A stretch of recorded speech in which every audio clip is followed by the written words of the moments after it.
Camilla Cream loved lima beans, but she never ate them. All her friends hated lima beans, and she wanted to fit in. Camilla was always worried about what other people thought of her.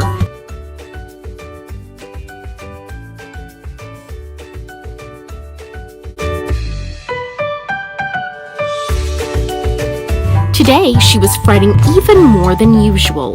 It was the first day of school, and she couldn't decide what to wear.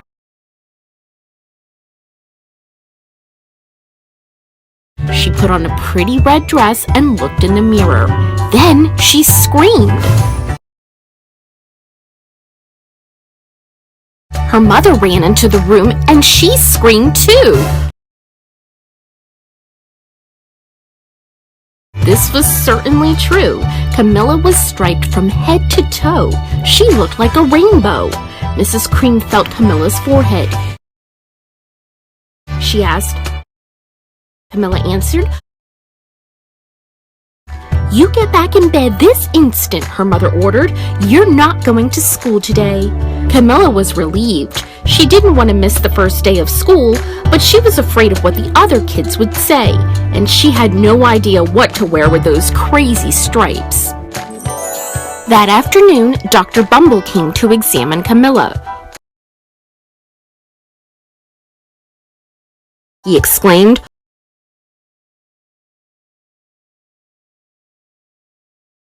"No," Camilla told him. "I feel fine." Dr. Bumble said, turning to Mrs. Cream. And off he went. The next day was a disaster. Everyone at school laughed at Camilla. They called her Camilla Crayon and Night of the Living Lollipop. She tried her best to act as if everything were normal, but when the class said the Pledge of Allegiance, her stripes turned red, white, and blue, and she broke out in stars. Other kids thought this was great. One yelled out, "Let's see some purple polka dots." Sure enough, Camilla turned all purple polka dotty. Someone else shouted, "Checkerboard," and a pattern of squares covered her skin. Soon everyone was calling out different shapes and colors, and poor Camilla was changing faster than you can change channels on a TV.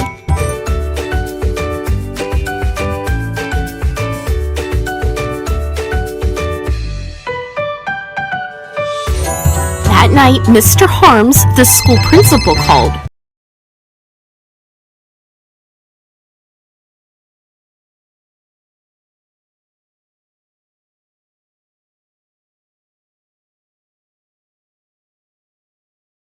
Camilla was so embarrassed. She couldn't believe that 2 days ago everyone liked her. Now nobody wanted to be in the same room with her. Her father tried to make her feel better. He asked. "No, thank you," sighed Camilla. What she really wanted was a nice plate of lima beans, but she had been laughed at enough for one day.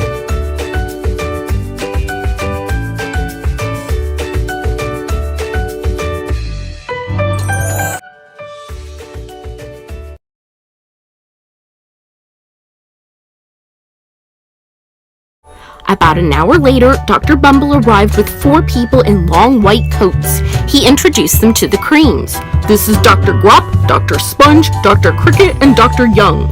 Then the specialists went to work on Camilla. They squeezed and jabbed, tapped and tested.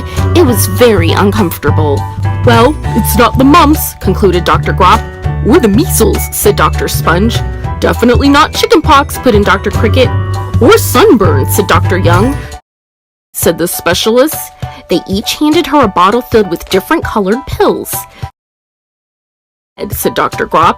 Then they filed out the front door, followed by Dr. Bumble. At night, Camilla took her medicine. It was awful. When she woke up the next morning, she did feel different, but when she got dressed, her clothes didn't fit right. She looked in the mirror, and there, staring back at her, was a giant multicolored pill with her face on it.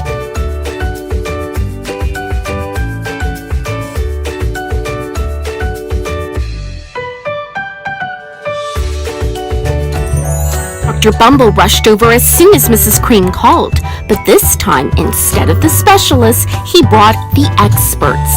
Dr. Gord and Mr. Mellon were the finest scientific minds in the land. Once again, Camilla was poked and prodded, looked at and listened to. The experts wrote down lots of numbers. Then they huddled together and whispered. Dr. Gord finally spoke. He announced with authority. Suddenly, fuzzy little virus balls appeared all over Camilla. Or possibly some form of bacteria, said Mr. Mellon. Out popped squiggly little bacteria tails. Or it could be a fungus, added Dr. Gord. Instantly, Camilla was covered with different colored fungus blotches. The experts looked at Camilla, then at each other. Dr. Gord explained. But the experts didn't have a clue, much less a cure. By now, the TV news had found out about Camilla. Reporters from every channel were outside her house, telling the story of the bizarre case of the incredible changing kid. Soon, a huge crowd was camped out on the front lawn. The creams were swamped with all kinds of remedies from psychologists, allergists, herbalists, nutritionists, psychics, an old medicine man, a guru, and even a veterinarian.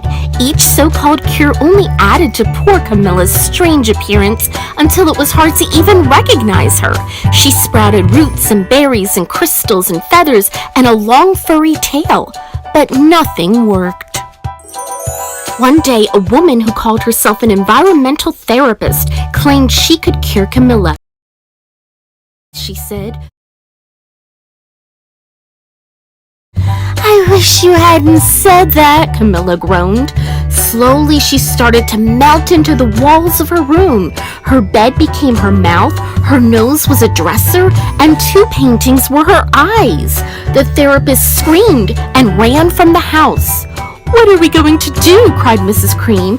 "It just keeps getting worse and worse." She began to sob. That moment, Mr. Cream heard a quiet little knock at the front door. He opened it, and there stood an old woman who was just as plump and sweet as a strawberry. She said brightly.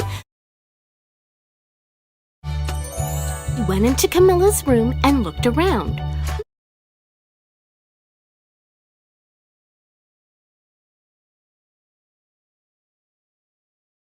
She pulled a container of small green beans from her bag. "Are those magic beans?" asked Mrs. Cream.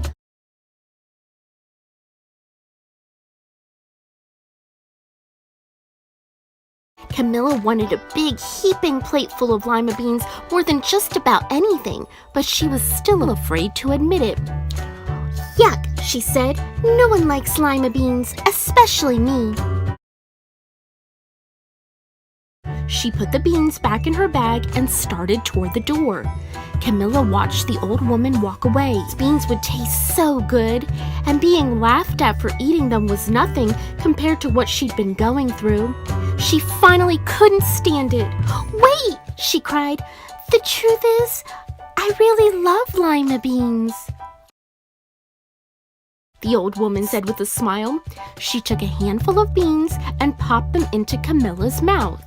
"Mmm," said Camilla. Suddenly, the branches, feathers, and squiggly tails began to disappear.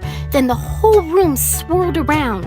When it stopped, there stood Camilla, and everything was back to normal. "I'm cured!" she shouted. Said the old woman.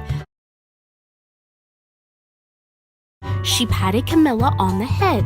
Then she went outside and vanished into the crowd. Afterward, Camilla wasn't quite the same. Some of the kids at school said she was weird, but she didn't care a bit. She ate all the lima beans she wanted, and she never had even a touch of stripes again.